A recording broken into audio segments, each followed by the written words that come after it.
Sobat Kreasi, welcome back to podcast Ruang Kreasi Komunikasi. Bersama aku, Diana, sebagai host untuk episode kali ini. Buat Sobat Kreasi yang belum nonton episode sebelumnya, yuk ditonton dulu.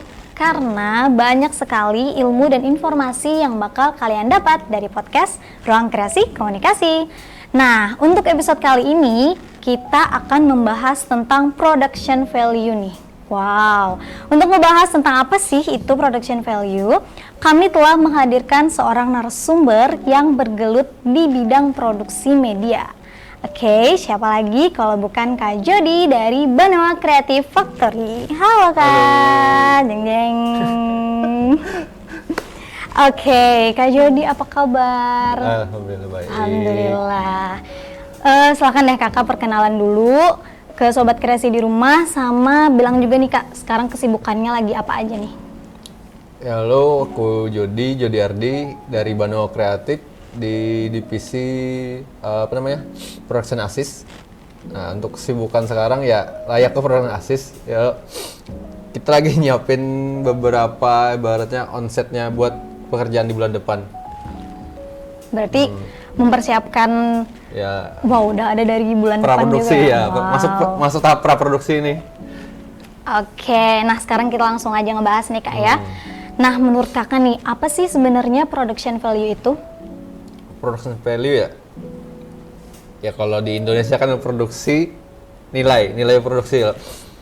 Production value sebenarnya bagaimana sih cara kita untuk ya bisa jadi terlihat ataupun memang benar profesional.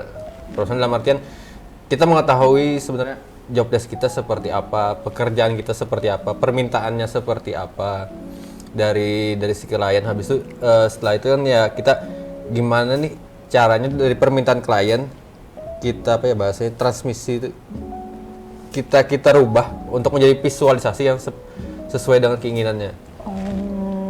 Karena sebenarnya gini, yang namanya production value antara kita dengan klien itu adalah klien punya permasalahan dan dia tahu jawabannya seperti apa. Dia tahu solusi seperti apa. Sedangkan tugas pokok kita adalah ini kita membantu menjembatani antara permasalahannya dia sampai ke solusinya. Jadi merealisasikan kayak gitu ya Kak? Ya, merealisasikan. Okay. Lebih tepatnya merealisasikan. Bukannya ibaratnya kita terkadang ya bicara production value kebanyakan itu mikirkan yang di pikiran kita adalah bagaimana sih hasilnya yang wah ya. Hasil yang wah itu sebenarnya bisa jadi itu bukan production value yang bagus kalau seandainya tidak sesuai dengan keinginan si klien.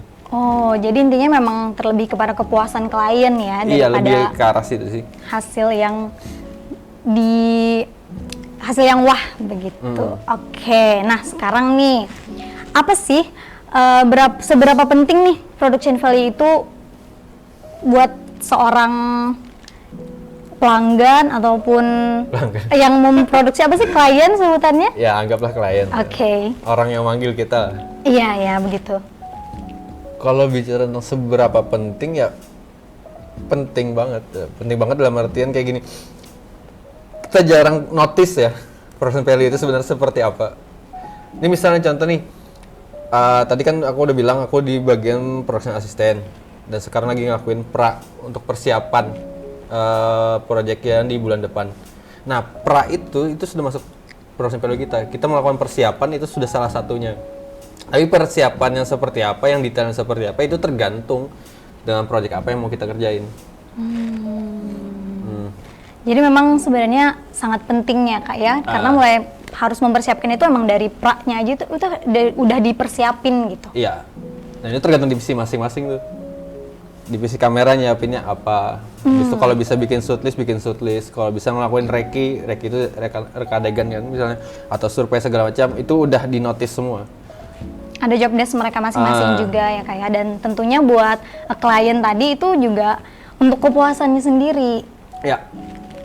Kadang gini loh, gimana ya, masalah bahasa kepuasan ini kayak gini.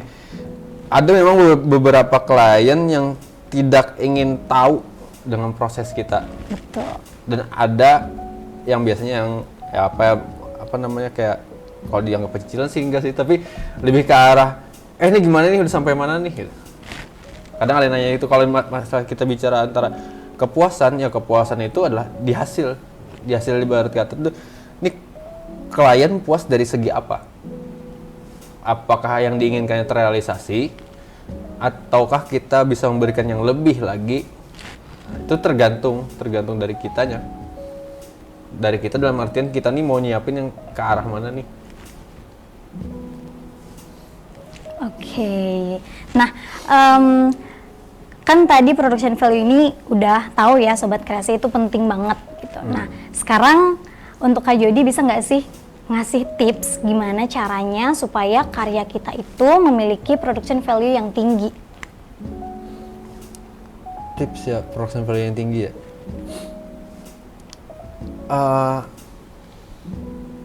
Panjang sih. Prosesnya panjang. Poin-poin aja deh Kak yang memang penting gitu lah. Kita beri contoh ya, semacam hal kayak gini yang kita lagi broadcast kan.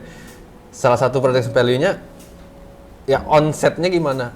Ibaratnya kebanyakan, nih kita bicara yang di sini, kebanyakan itu nggak nyiapin floor plan. Floor plan. Paham floor plan? Iya, tahu. Tahu floor plan kan? Tahu. Ibaratnya kamera di mana, kamera B di mana, kamera C di mana peletakannya, habis itu fungsional kamera ini seperti apa, untuk apa aja. Nah, itu jarang dilakukan. Kalau kita bisa melakukan itu kan meminimalisir waktu saat produksi. Dan saat produksi itu biasanya klien kan hadir. Dia yang ngelihat cara kerja kita yang efisien, otomatis production value kita naik kan? Iya, betul. Nah. Kayak sebelum mulai itu persiapannya itu udah matang ya Kak ya? Iya. Oke, jadi ada yang pertama bikin floor plan-nya dulu. Terus ada lagi? Banyak sebenarnya, tergantung job desk-nya apa. Bukan job desk sih, tapi project ini lebih ke arah mana. Mungkin dari pengalaman kakak pribadi deh. Pengalaman ya banyak. Pengalaman ya, kita bicara broadcast saja. Oke. Karena kita lagi broadcasting nih. Misalnya gini, selain floor plan, tadi kan udah floor plan tuh. Dari floor plan itu ya nggak sekedar ibaratnya letak kamera di mana, pencahayaannya gimana. Kita juga perlu mapping sebenarnya. Mapping artian ini loh pergerakan kru seperti apa, batasannya di mana. Terus kalau ada seandainya terjadi sesuatu yang nggak diinginkan, misalnya ini misal kayak lampu yang di belakang tiba-tiba mati, Apa yang harus dilakukan? Apa yang harus gitu dilakukan ya kan? Nah, itu semuanya sudah masuk di dalam mappingnya kita. Jadi bukannya kita merencanakan suatu kegagalan, tapi belajar dari pengalaman-pengalaman sebelumnya, pasti ada hal-hal tertentu yang kelewat atau enggak, ada hal tertentu yang enggak kita inginkan itu terjadi. Itu biasanya kita list tuh. Misalnya dari project sebelumnya ada kekurangannya ABCD. ABCD ini kita masukin lagi untuk project selanjutnya. Ini harus aware di sini nih, karena kesalahan kemarin di sini. Gitu. Nah itu kan ibaratnya kita di mappingnya kita, kadang ya kita mikirnya yang namanya mapping itu cuma pemetaan, terus di dalamnya ada floor plan, ya kan. Padahal sebenarnya inti dari itu semua yang lebih penting adalah gimana sih kita nge-manage-nya. Entah nge-manage ibaratnya ada permasalahan apa ntar, atau nge-manage ibarat pergerakan kru gimana, si klien ada minta perubahannya gimana, tiba-tiba onset kan biasa ada tuh beberapa klien kadang tiba saat sudah onset nih tiba-tiba itu aku nggak suka di situ tuh. Ini kayaknya bagusan kayak gini deh. Ya. Wow. Nah, saya gitu. Itu gimana kita ngadepin klien, jatuhnya kan kayak etika profesi lagi itu. Jatuh ke etika profesi, gimana kita ngadepin klien. Terus siapa yang hadapinnya? Misal contohnya kan gini, kamera A ada kurang misalnya. Kamera 1 kan ada kekurangan, terus klien komplain. Itu bisa nggak dipindahin kayak gini? Ya kan? Yang hadapin klien ini siapa? Si kameramennya atau yang lain? Nah itu yang hadapin sebenarnya bukan kameramennya, tapi production assist. Dia yang datang, dia ibaratnya kalau kita di televisi itu FD lah, floor director. Nah dia yang hadapin klien. Oh ya kurang ini, bilang aja langsung. Kan biasa kita ada ini kan, ada audio apa namanya, ada headsetnya itu kan, langsung aja bilang ke mic-nya si kameramen nih, pindahin dong gini, karena kliennya minta. Gak mungkin kan ibaratnya, anggaplah jarak 5 meter nih, si FD langsung lari ke kameramen, atau ibaratnya klien tiba-tiba marah-marah, teriak-teriak, masuk karena audionya. Nah itu gimana sih cara kita meminimalisir itu sudah termasuk dari production value-nya kita. Berarti memang harus kira-kira membaca apa aja sih yang mungkin terjadi gitu ya. Lebih ke saat arah produksi. critical thinking. Oke. Ya itu kan kalau masalah critical thinking kan nggak ada teorinya tuh. Ada emang teorinya untuk sekedar penjelasan, tapi lebih banyaknya itu jatuhnya ke prakteknya. Betul. Oke, lanjut nih Kak. Kiranya nih mungkin konten yang seperti apa sih menurut Kakak yang memiliki value-nya itu tinggi gitu? Ya kalau bicara tentang konten yang value-nya tinggi dan dari sudut pandang gue ya. Iya, dari sudut pandang Kakak aja. Yang namanya sudut pandangnya tergantung sih. Kalau aku pribadi ya nganggap ibaratnya suatu konten itu value-nya tinggi ya ketika itu strike. Walaupun prosesnya nggak strike gitu. Maksud strike-nya lurus lah ibaratnya. Ini mau bikinnya apa sih yang dibikin misalnya. Ini kan kita lagi bikin broadcast nih. Hasilnya broadcast nggak? Hasilnya ibaratnya kita talk show nggak? Nah bagiku itu sudah memasuk value yang tinggi. Sudah memenuhi standar lah, walaupun ibaratnya prosesnya itu beda-beda. Maksudnya beda-beda dalam artian gini. Ya mungkin ya ada yang punya ide kreatif nih tiba-tiba, oh yaudah aku mau nge-shootnya gaya sinema nih. Ibarat kalau ya kita kan sinema tahu gimana kan sinema itu kan namanya di set kan. Kita setting lah. Ibaratnya shootnya dari mana, angel segala macam bla misalnya. Ya mungkin bisa jadi ntar kita kan udah tahu nih 1 atau 2 bulan yang akan datang atau beberapa tahun lagi tiba-tiba talk show itu kemasannya bentuknya adalah sinema. Kalau gini kan still kita masih still nih, masih still image gitu kan. Tapi bisa jadi tuh ntar kita nggak tahu kan kalau ada yang mikirnya ini bagus nih kalau dibikin ada perubahan kayak gini. Nah itu nih lebih value bisa naik lagi ya kan. Kalau menurutku pribadi ya konten yang value-nya bagus itu yang seperti apa ya? Aku pribadi ya karena memang orang yang strike ya memang strike lurus gitu. Mau bikinnya gitu, oh kita broadcastan dong, gitu kan. Bikin itu akhirnya yang hasil jadi kan adalah talk show. Nah itu sudah sampai standar lah. Tapi prosesnya membuatnya segala macam yang habis itu kemasannya segala macam seperti apa, nah itu bisa jadi nilai lebih. Berarti sebenarnya untuk value sendiri saat produksinya itu juga bisa menambah value ya Kak ya. Jadi saat yang namanya produksi itu tidak melulu harus yang sesuai dengan apa yang sudah kita buat. Bisa jadi kan yang namanya kita di industri kreatif ya kadang muncul ide-ide itu saat lagi produksi. Iya, betul. Makanya ide perlu baru. Kadang itu plan-plan juga yang kan Kak tadi. Terus juga memikirkan kemungkinan yang bakal terjadi ini nanti di lapangan seperti apa. Oke. Nah, lanjut nih Kak ya. Menurut Kakak nih di Kalimantan Selatan ini khususnya gimana sih production value industri kreatif kita ini? Ngomongin Kalimantan Selatan. Ngomongin Kalimantan Selatan ya. Kalau bicara tentang production value ya kita masih kurang dalam hal gini, bukan apa ya. Kebanyakan bilang ini fakta lapangan ya. Fakta lapangan tuh banyaknya bilang ini. Ngapain kita capek-capek ngerjain? Toh orang luar juga yang dipanggil.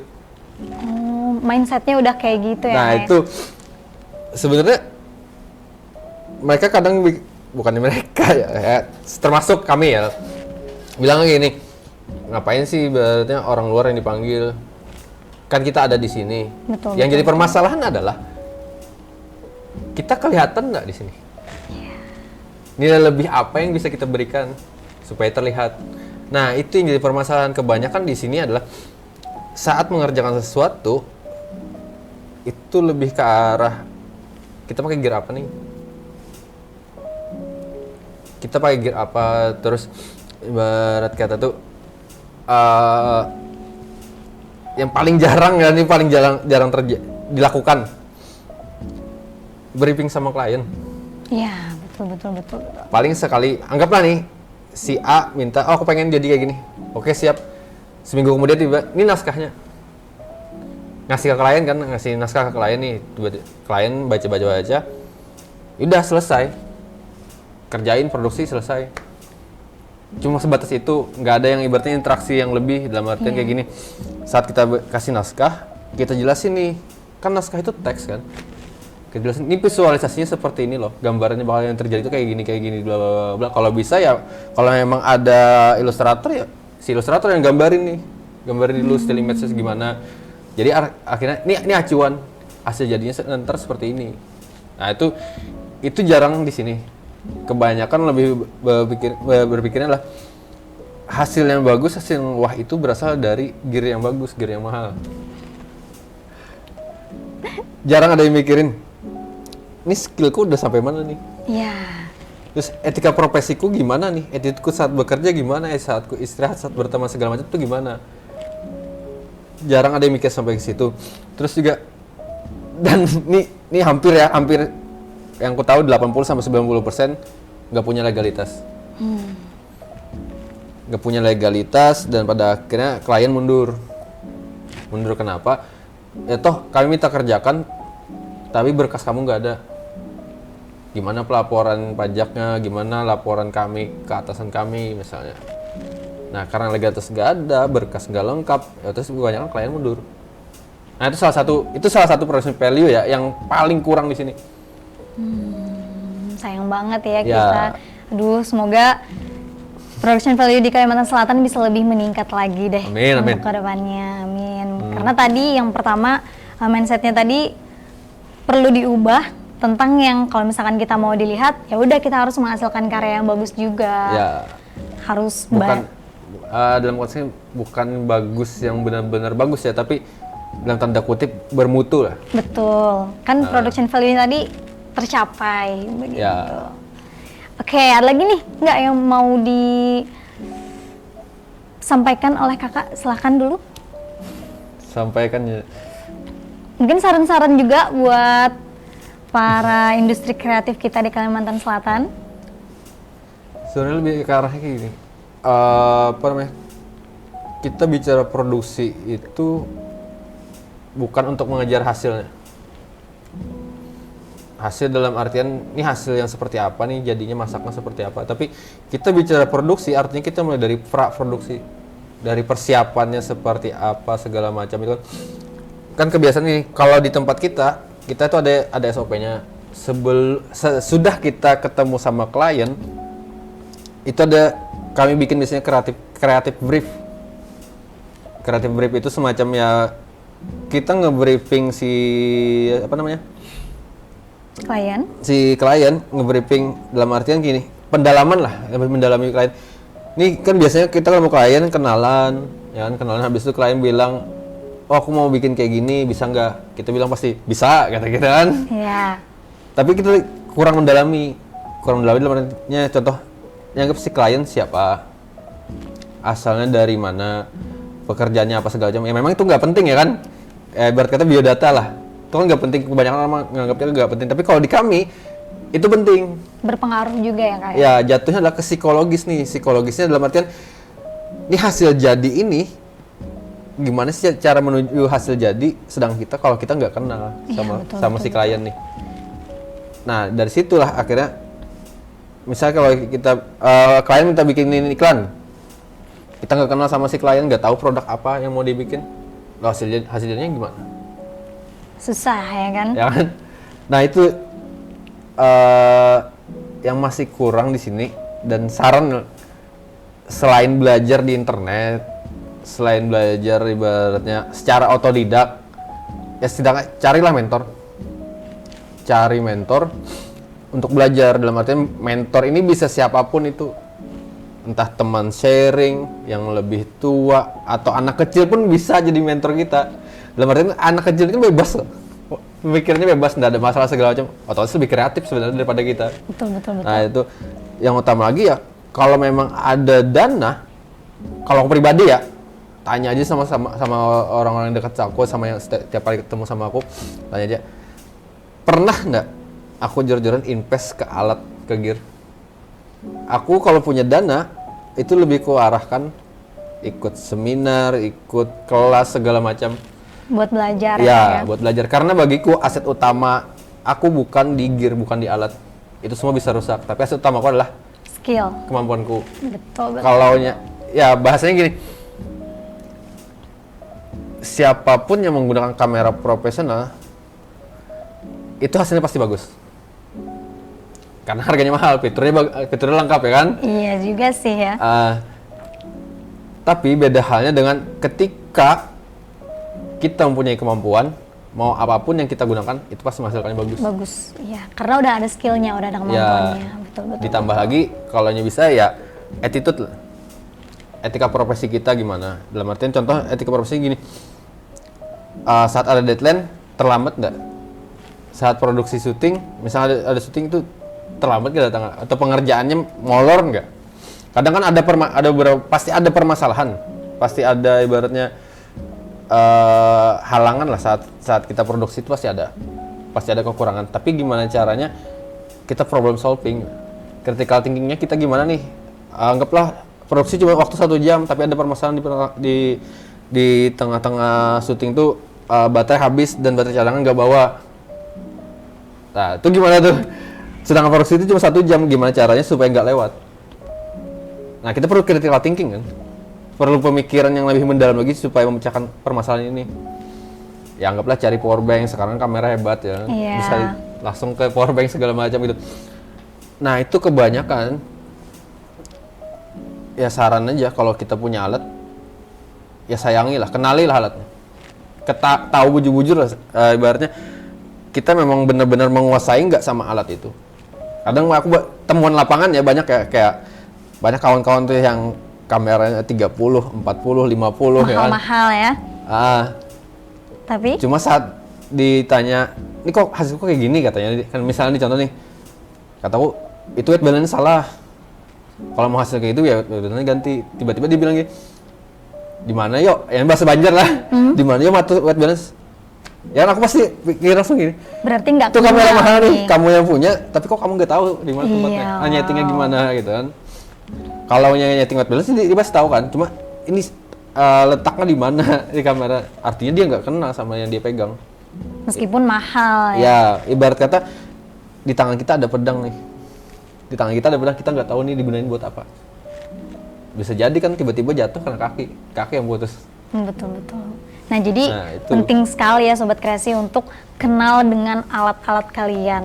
Nah, oke Kak, sekarang kita lanjut. Kali ini kita akan membacakan pertanyaan-pertanyaan dari Sobat Kreasi yang sudah penasaran dengan pembahasan tema pada episode kali ini. Waduh, pertanyaan. Oke. Yang pertama, ini dari cewek nih Kak. Pertanyaan dari Weina. Bisa nggak sih kita ngebikin suatu karya dengan anggaran yang sedikit tapi bisa ngasih value yang bagus ke penonton? Nah, ini kan gimana tadi pertanyaannya, bisa nggak sih Sedikit bikin suatu anggaran, karya cuman dengan anggaran yang sedikit ya, tapi bisa ngasih value yang bagus ke penonton. Itu kan kayak dijelasin yang tadi tuh masalah, artinya kan secara tidak langsung ini mengarah kepada biaya produksi yang besar, hasilnya pasti bagus. Oh ya, sama yang skill-skill tadi ya. Oke. Nah itu sebenarnya kalau untuk masalah itu ya balik lagi ke kitanya. Alat yang kita punya ataupun ibaratnya apapun di sekitar yang ada di sekitar kita bisa manfaatin nggak? Inti dari value itu sebenarnya bukan dari nggak sekedar dari alat ya, nggak sekedar dari gear apa segala macam, tapi inti dari value itu adalah gimana sih kita nge-manajemen pikiran kita. Kita mau kreatif, ya kreatifnya seperti apa? Oh ini misal nih, ini mohon maaf ya bukan nyinggung tapi cuma contohnya gini. Yang lagi viral video jarak jeduk, misalnya kan. Okay. Nah itu dianggap kreatif. Saat sesuatu itu ibarat kita jadi frontliner ya, trendsetter ya. Kalau kayak video gitu banyak yang ngikutin, itu masih dibilang kreatif nggak?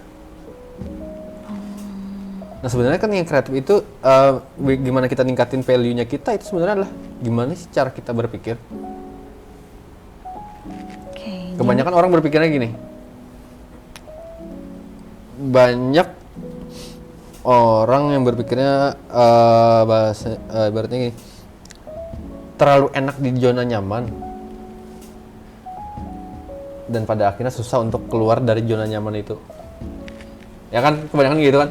Tapi cara aku berpikir tuh nggak gitu. kalau aku berpikir gini, ini gimana caranya supaya aku bisa masuk ke zona nyamanku? Oh, malah kebalikannya Ya, ya. karena aku sampai detik ini pun belum pernah merasakan itu. Dalam artian, aku merasa ini bukan zona nyamanku. Makanya aku terus belajar terus. Sebenarnya gimana sih caranya buat ke zona nyaman ini?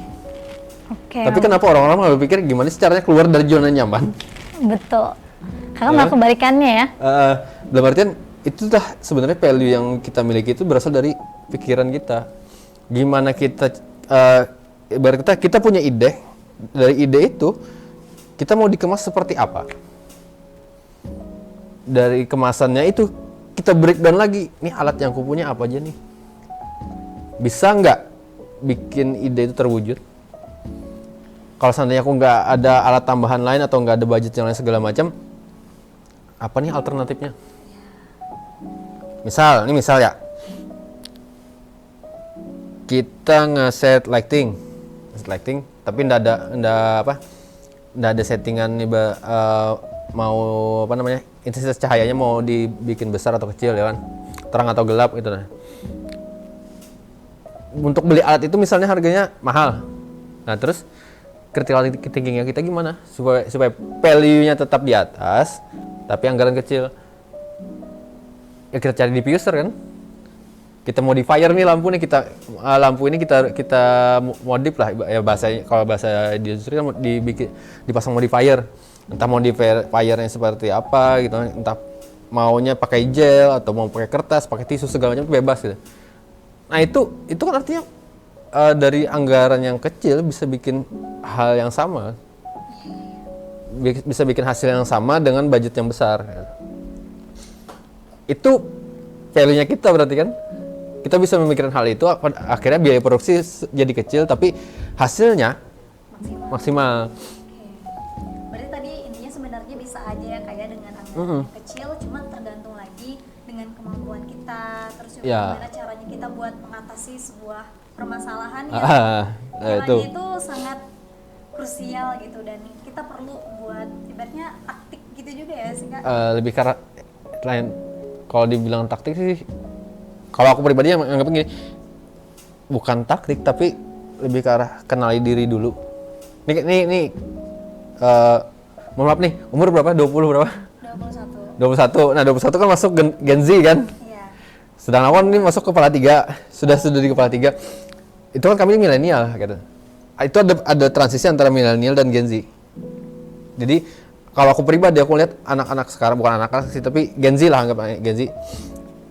Itu mereka itu tipikal orang generasi yang susah fokus. Kenapa tuh Kak? Dan fokus yang mudah teralihkan. Nah itu Gen Z sekarang. Jadi gimana sih, ini kita bicara ke production value ya. Gen Z ini gimana sih cara mereka meningkatin nilainya lah, nilai produksi mereka, dalam artian macam-macam sih nilai produksi, entah dari hasilnya, entah dari dirinya. Kalau aku pribadi yang kulihat sekarang itu anak-anak kebanyakan bukan menggeluti minatnya, Tapi menggeluti apa yang menarik perhatiannya. Nah dengan pola yang seperti itu artinya kan sebenarnya itu lebih liberal daripada zaman kami, generasi kami yang milenial ini. Kalau generasi kami yang milenial ini ya lebih ke arah saat ada misalnya sesuatu yang A semuanya. Kalau Gen Z sekarang kan lebih liberal nih, lebih pecah nih. Ada yang A, B, C, D. Nah, itu kan membuat sesuatu warna yang berbeda loh. Kalau yang bisa memecahkan permasalahan itu, artinya Gen Z sekarang tuh bisa bikin ini loh, bikin ibaratnya ini nilaiku segini loh dibilang ini. Dia akhirnya orang sendiri yang datang ntar. Oke, kita langsung ke pertanyaan selanjutnya ya Kak ya. Ada dari Kakak Gal. Oke, Kakak Gal nanya, apa aja sih faktor yang bikin value karya kita itu bisa tinggi? Apa saja sih faktor yang bikin value karya kita tinggi? Ya bicara karya dan bicara value, ini bicara antara nilai dan karya. Nilai dan karya ini yang menentukan sebenarnya adalah peminat. Kalau kita bicara karya ya, bukan bicara pekerjaan nih. Ibaratnya kadang ada juga yang ini karya jadi pekerjaan atau pekerjaan menghasilkan sebuah karya. Betul. Nah, itu suatu suatu hal yang di zaman sekarang itu abu-abu. Itu masih abu-abu dalam artian gini. Ini sebenarnya karya dijual atau enggak? Itu yang pertama. Atau enggak ini kadang aku mikir gini, sampai sekarang pun aku masih belum dapat jawaban gini. Siapa Diana. Anggap Mbak Diana nih klienku ya. Jod, aku punya ide bla bla bla, aku mau hasilnya seperti ini. Jadinya seperti ini. Ya kan? Itu kata aku. Nah, aku yang ngerjain, berhasil nih. Nah, itu karya punya siapa? Punya kakak. Aku kan masih mikir tuh. Hasil aku. Sampai sekarang pun aku masih mikir. Oh iya, betul juga ya. Untuk eksistensi karya itu seperti apa? Makanya kalau dibilang namun memiliki value karya yang tinggi, itu sebenarnya agak rancu gitu. Tapi kalau kita bicara tentang production value, ya banyak faktornya. Misalnya ya tadi sudah dibilang kan, gimana caranya kita nge-manage diri, terutama etika kita ke orang gimana. Terus contohnya kayak pemberkasan kita, legalitas kita punya ndak legalitas gitu kan. Nggak masalah sih mau gear apapun yang dipakai, selama itu bisa menghasilkan sesuai dengan keinginannya si klien. Ya nggak masalah. Mau yang murah, ya mau yang mahal, ya tergantung di kitanya kan. Ya semakin, ini kan rumusnya kayak gini, semakin rendah biaya produksi, semakin banyak untung buat kita. Betul. Semakin tinggi biaya produksi, otomatis sih pembagian buat kita yang ngerjain ini makin sedikit. Nah, mau pilih yang mana? Tergantung di kita. Kayak kalau kita mau ibaratnya mau untung banyak, ya otomatis kita harus mikir nih gimana ningkatin value-nya supaya hasilnya sesuai dengan yang diharapkan, walaupun dengan gear seadanya misalnya, atau orangnya cuma tim produksi kecil, anggaplah 4 sampai 5 orang doang, nggak sampai puluhan. Nah, itu jatuhnya kan critical thinking-nya kita. Betul. Oke, nah itu tadi ya Kakak Gal ya. Lanjut nih Kak, pertanyaan terakhir dari Hesti. Mungkin nggak bikin karya yang tidak dari hati namun memiliki value yang tinggi? Bikin karya yang tidak dari hati tapi punya value yang tinggi. Wow. Ya. Nggak dari hati tuh nggak niat ya? Gimana ya? Mungkin kayak gitu. Ini bikin karya yang tidak dari hati tapi punya value yang tinggi. Tidak dari hati ya. Ini misal contoh. Mbak Diana mau makan, tapi malas makan. Maksudnya kayak gini, perutnya lapar, harus makan kan, tapi malas makan. Gimana tuh? Nggak makan. Nggak makan kan? Betul. Artinya kalau dari hati bisa nggak jadi value yang tinggi? Kalau kita nggak dari hati, ini effort kita secara logis ya. Ini hati kita nggak niat nih, otomatis pikiran kita nggak punya effort. Nggak terlaksana mungkin ya kayak. Nggak terkerjakan, logika kita nggak jalan, nggak mau ngerjain akhirnya. Ide kita nggak keluar. Berarti harus ada niat nih meskipun sedikit aja. Ya. Harus ada niatnya. Yang penting niat dulu lah. Niat dulu baru kerjain. Mau hasilnya kayak gimana itu tergantung prosesnya ntar. Karena kan gini, kalau aku pribadi pun sampai sekarang itu sudah hampir 2 tahun. Mau bikin film pendek, tapi naskahnya belum selesai. Karena prosesnya memang perlu panjang, riset banyak segala macam. Itu ya kalau nggak dari hati itu nggak mungkin jadi kan? Betul. Kalau nggak dari hati itu nggak mungkin dilanjutin kan? Nah, nggak mungkin punya value yang tinggi. Ya. Kadang gini, kita bicara contohnya sama pelukis-pelukis zaman dulu. Kenapa sih lukisannya bisa terkenal? Karena ada cerita di baliknya. Betul. Cerita di baliknya siapa yang punya? Yang punya cerita di baliknya adalah si pelukisnya kan? Dia ngerjain pakai hati enggak? Pasti dong pakai hati. Ya kan pasti pakai hati kan? Akhirnya mempunyai nilai yang tinggi. Dan takaran nilai itu yang namanya nilai ya itu nggak bisa ditakar. Yang bisa ditakar itu adalah harga. Iya, betul. Itu sih kalau aku pribadi ya. Oke, terima kasih banyak Kakak sudah dijawab ya oleh narasumber kita hari ini pertanyaan-pertanyaan dari Sobat Kreasi. Nah, seru banget dari tadi kita udah bincang-bincang. Terima kasih sekali lagi buat Kak Jody yang udah menyempatkan waktunya berhadir di sini di sela-sela kesibukannya untuk mempersiapkan produksi di bulan selanjutnya. Nah, gimana nih buat Sobat Kreasi episode tentang production value hari ini? Nah, terima kasih ya udah nonton dari awal sampai akhir, nggak di skip ya kan, setia untuk menonton kita.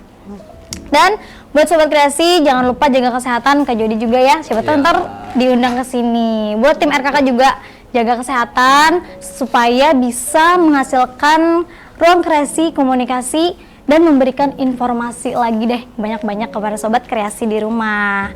Oke, nantikan episode podcast Ruang Kreasi Komunikasi berikutnya. Dan jangan lupa untuk like video ini, terus komen di bawah, dan subscribe YouTube channel kita Komunikasi ULM. Jangan lupa juga nyalakan lonceng notifikasi biar Sobat Kreasi update video terbarunya Komunikasi ULM. Sampai bertemu kembali di Ruang Kreasi Komunikasi selanjutnya. Dadah, aku Diana, pamit undur diri. See you.